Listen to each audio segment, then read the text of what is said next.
Hi, and welcome to In God We Trust, a show where we're going to explore different religions, spiritualities, and ways to encounter God in our everyday lives. I'm Maggie Riggins, your host.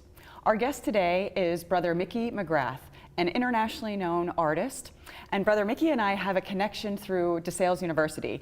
Brother Mickey was an instructor there in the 90s, and I'm an alumni of DeSales, as well as working there right now. So even though I never got to take one of Brother Mickey's classes, we missed each other during our time at DeSales, I was able to see a lot of his art at the university.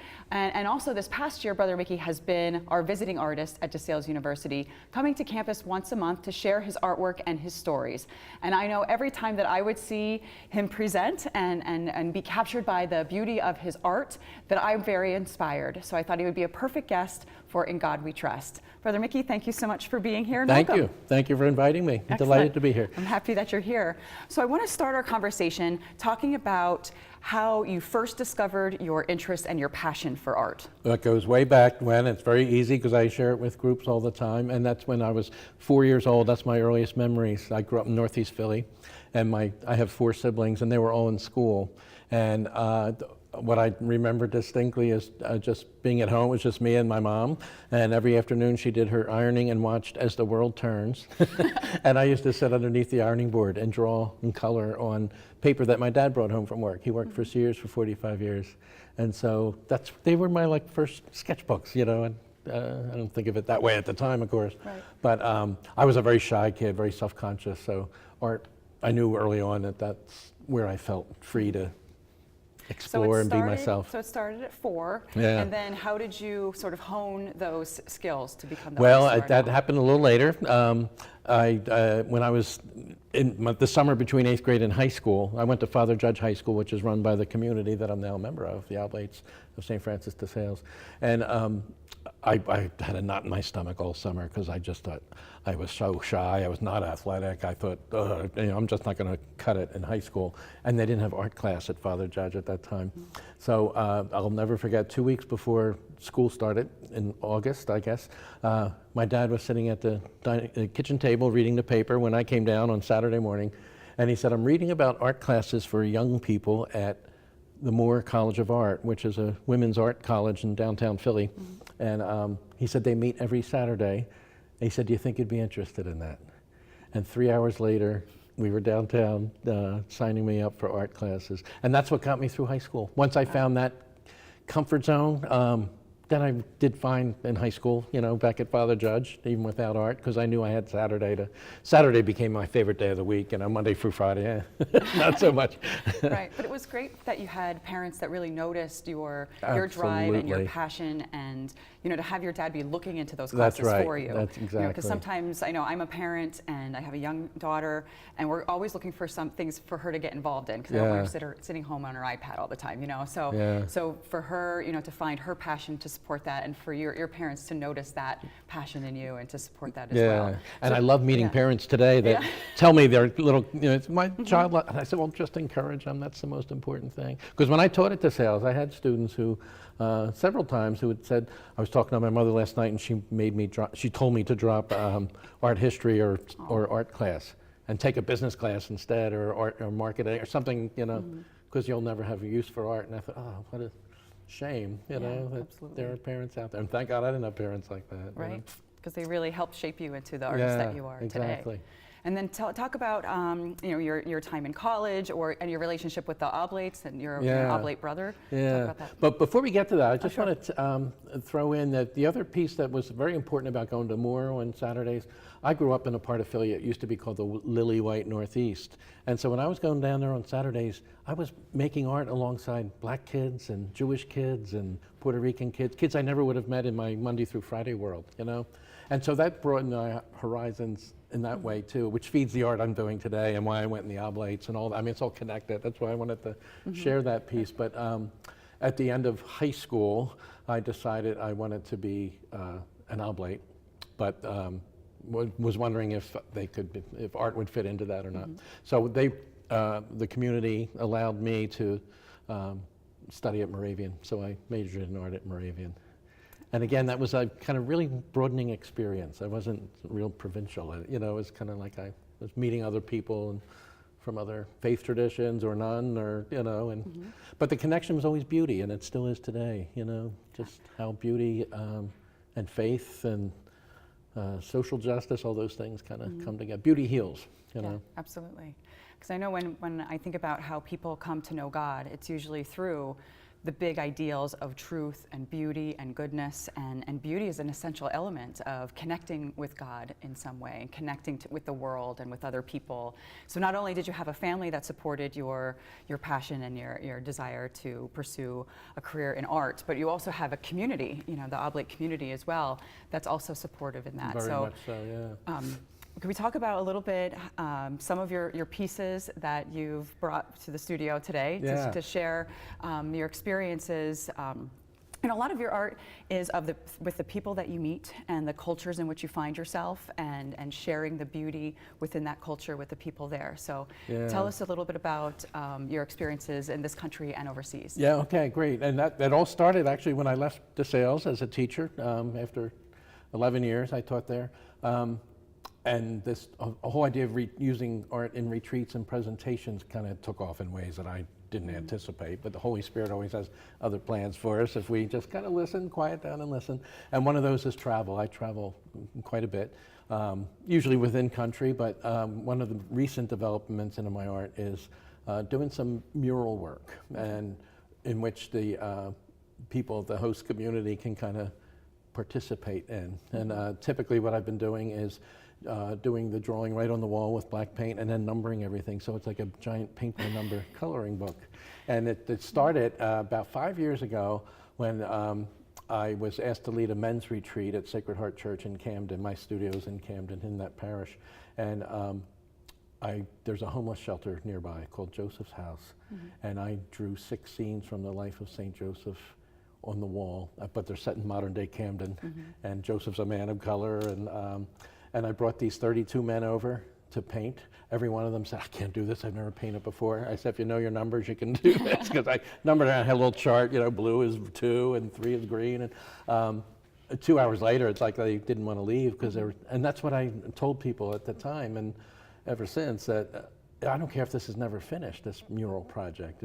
It's about the time spent doing it that's important. It's prayerful, it's meditative, you're contributing to the good. As I said, the Joseph's House feeds the body, because the 80 guests who stay there each night get a hot meal for dinner and then a breakfast before they leave the next morning. And we're feeding the spirit through beauty and color. And so that gave me the idea to promote that in other places and institutions. So last year I did a high school, a girls' high school in Cleveland, outside Cleveland. And just this past August, I was in Kenya. So. And I know with your mural work that there's talk at DeSales University of adding a mural That's in right, one of our buildings. Can you share your ideas about that? Sure. Well, I was very delighted last summer, very proud as an oblate, that when the Pennsylvania report came out on priest abuse, sex abuse, which is certainly the big crisis in our church these days, 2 of the buildings on campus were named for bishops who were named in that report. And I think as an act of goodwill and justice, they removed the name from the bishop whose name was on this Student Union building, and it's now the Dorothy Day Center. And I love that. I think that's an awesome building. I don't know how many buildings are named for Dorothy Day yet, but I think that's it, at DeSales, and maybe the first. So what we're going to do in that building is a mural that's only in my head right now, but it'll be Dorothy Day related in some way. One of her quotes, or perhaps an image of her. But I'll do it in that same style, black and white, and with student help. Oh, that would be great. Yeah. That would and be you? wonderful. Yeah, I would Slap love to. I know my brush numbers. in your hand. I know my numbers. So I know that you've also put together a book on Dorothy Day and her life, and images from the experiences that she had with the Catholic worker in New York. Can you share a little bit about your research into that, and what images you really wanted to capture? Oh my gosh, yeah, because it's, to this day, one of the most personal books of, because it's not a biography. I mean, there's a lot of biographical information about her, but it's really about her importance to me and what she taught me about beauty and how it heals. One of her favorite quotes in life was from Dostoevsky. She loved all the Russian novelists and read them. She loved going to the opera. She loved art of any kind. But her favorite quote was from Dostoevsky's book called The Idiot, where one of the characters says, "In the end, beauty will save the world." And if you ever read her journals or letters, she says that repeatedly, you know, to people, hang in there, you know, beauty will keep us going. And so that's what spoke to me as an artist, you know, to see her out of the, and plus she was a fabulous writer, so I could relate to that too. And it took her out of that, you know, we just have her locked into the social, as we should. I mean, she was the social work giant of the 20th century, a social justice giant, but that helped me see her through another lens. You know. Excellent. Well, thank you. Well, we're going to take a break right now from our conversation with Brother Mickey, and we'll be right back.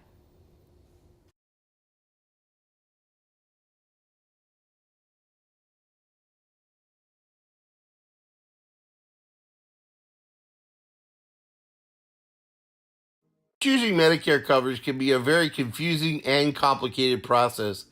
Help is just a phone call away, 856-226-4800. As a licensed insurance agent, I'll assist you in making an informed and confident decision on a Medicare plan that meets your needs, lifestyle, and budget. Call me today for a free, no-obligation Medicare benefits consultation, 856-226-4800. When did you see the sign? When I needed to create a better visitor experience. Improve our workflow. Attract new customers. That's when Fast Signs recommended Fleet Graphics. Yeah, now business is rolling in. Get started at fastsigns.com.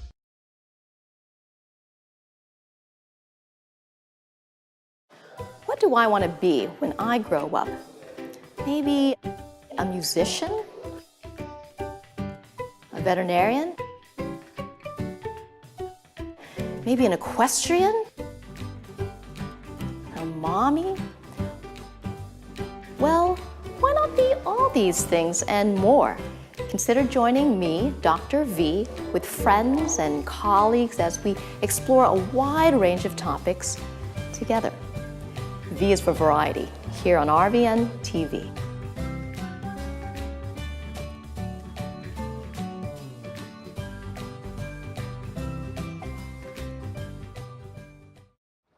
There you go, Richard. Oh! Is that too hard for you? No. Is it too hard for you? Woo! We're playing catch now. Oh, shit.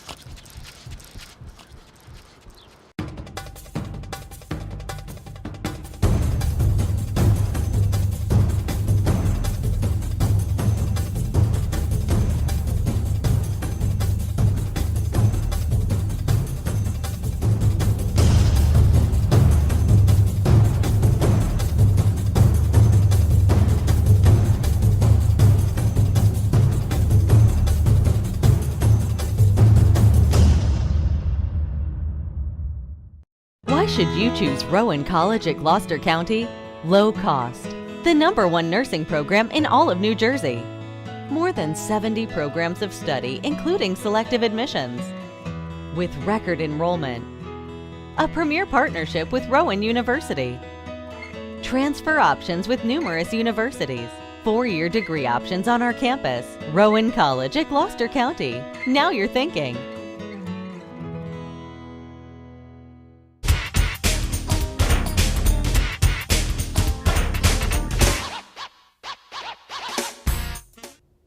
Hi, and welcome back to In God We Trust. We're here with Brother Mickey, and we were just having a conversation about his mural making across the country and across the world. So, Brother Mickey, I know you've had an opportunity to travel overseas to do a mural in places. Can you share that experience and how did that come about? That was very exciting. Last August, I was invited.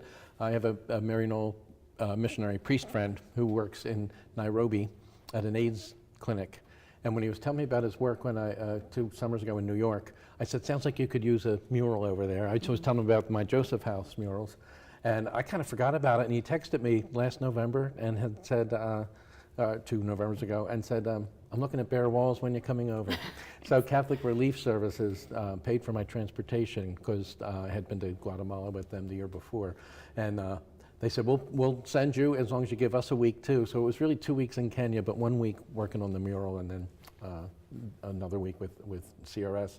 But in any event, it was the very first one we did was at a AIDS clinic for pregnant women with HIV. And there's a medication that exists now that if the women are faithful to taking it, they won't pass it on to the baby. Oh, wow. So what a special place that was. Right. We ended up doing 4. I only planned to do 2, but they mistakenly painted 2 walls to get ready for me in each of the 2 clinics. So there were 2 extra ones to play with. So right on the spot, I did the other 2. But if we can get the first one as an image of the visitation of Mary and Elizabeth. Can we have that first image? There it is. That's the finished product there. But I did it the same way. I drew. I did it on my iPad and sent it over, and I said, print these out in black and white for kids to color when they're there with their moms for appointments. And then the thrill of the experience was that I had 7 teenagers helping me. I didn't know that, talking about the Holy Spirit at work, because I planned this whole trip based on my schedule, not knowing it was winter break time in Kenya. And so all the kids were out of school, and I had the help of 7 teenagers, all of whom have HIV, whose mothers did not have access to this medication.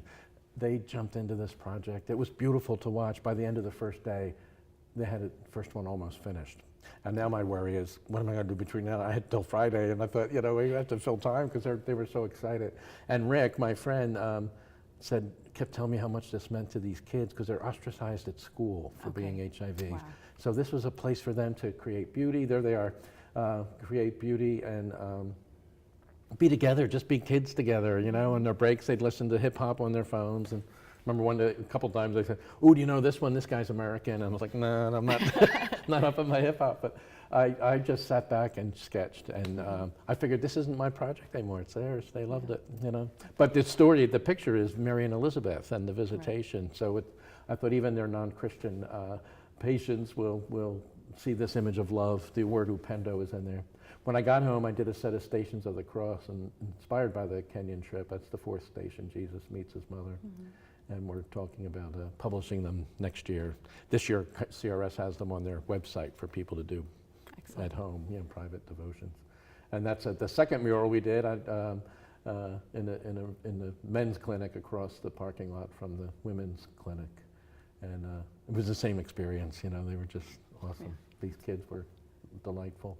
One day, one of them asked me at lunch, he said, "You're always asking us questions. I'd like to ask you a question." And I said, "Sure." And he said, I'm thinking he's going to ask, why do Americans call chips French fries, And he said, "What's your definition of success?" And I was like, I didn't see that coming.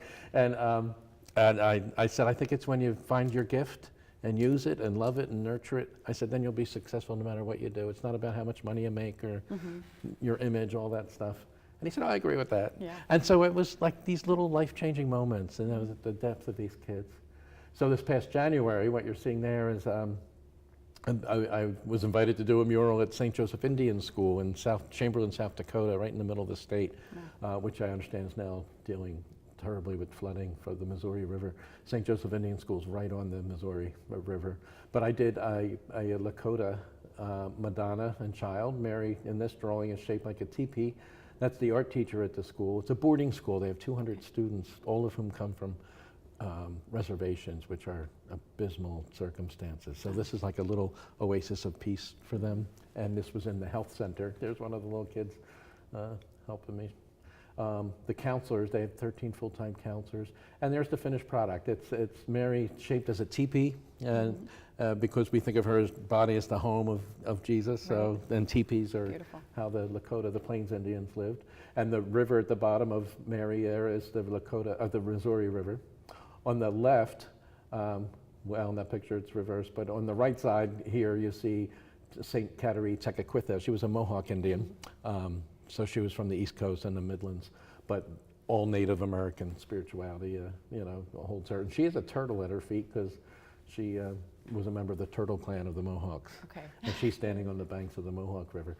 And on the left is Nicholas Black Elk, and the bishops of the United States just opened his cause for canonization. So he's on the fast track. He just died in 1950. But I just love him. Because he kept his Lakota spiritual practices and heritage even after he had become converted to Catholicism. And he found a way to bridge them together.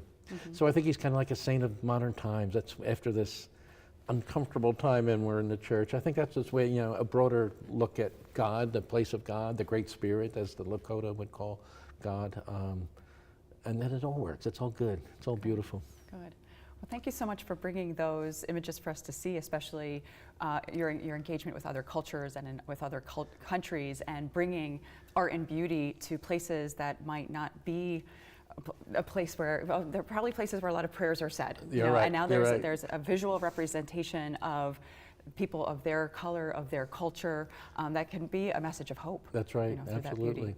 Absolutely. We have so much to learn, We do. Get rid of this attitude that we're the only teachers, It's like, I don't know. We have a lot to learn. One of the things that I know with when I look at your artwork and am inspired by the way that you cover people and the culture, and those little turtles that you put in places, or how the Holy Spirit shows up as a dove on people's shoulders.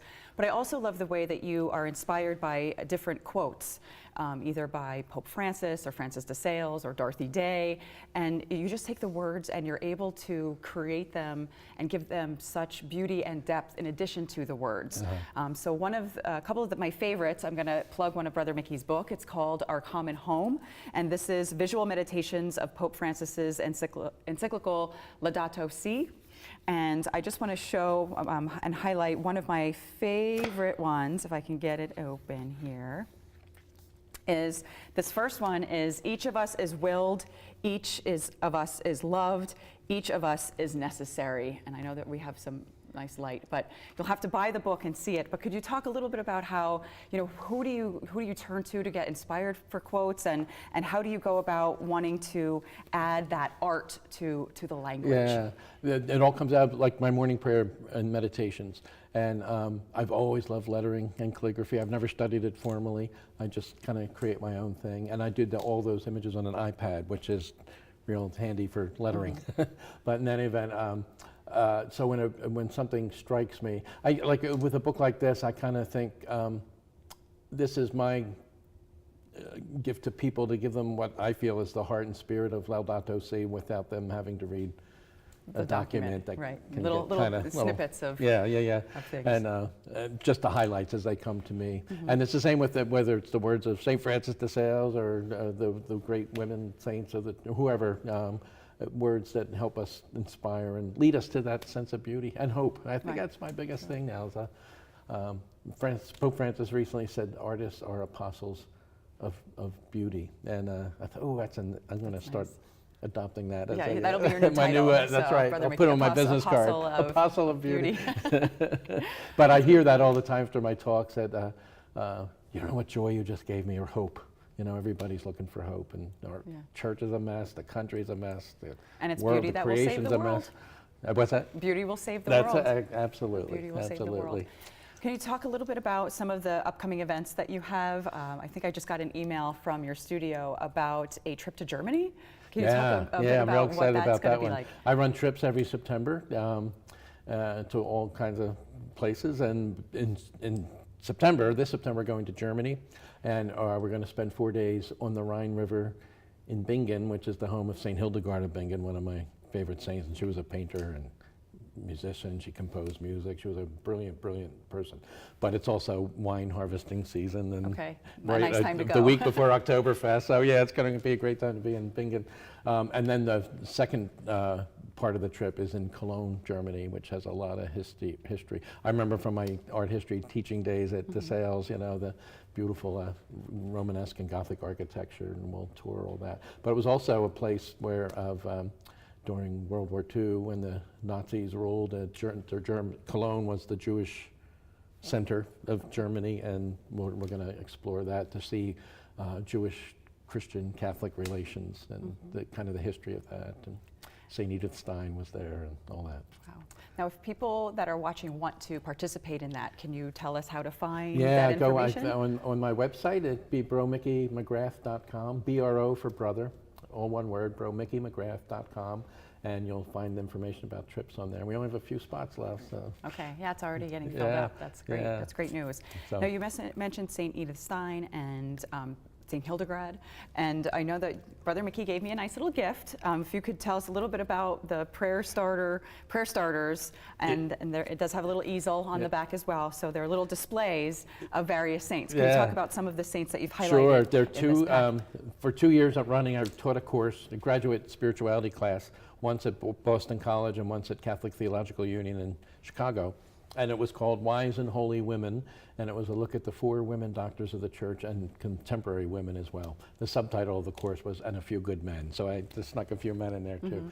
But at the end, I had created all that art for the class, and afterwards I thought I just didn't have it in me to turn it into a book and the research and all that stuff. So I had the idea to put the pictures on prayer cards, and we're selling it with little easels so people can use it for their morning prayer.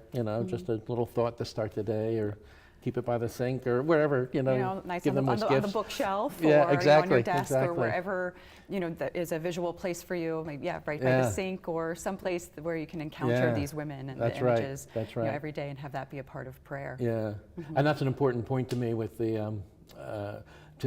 I think that's where we are in this time in the church, when people from the margins, who have been in the margins for 2,000 years, are coming to the surface, and that's certainly women in the Catholic Church. That's why I love these folks. That's great.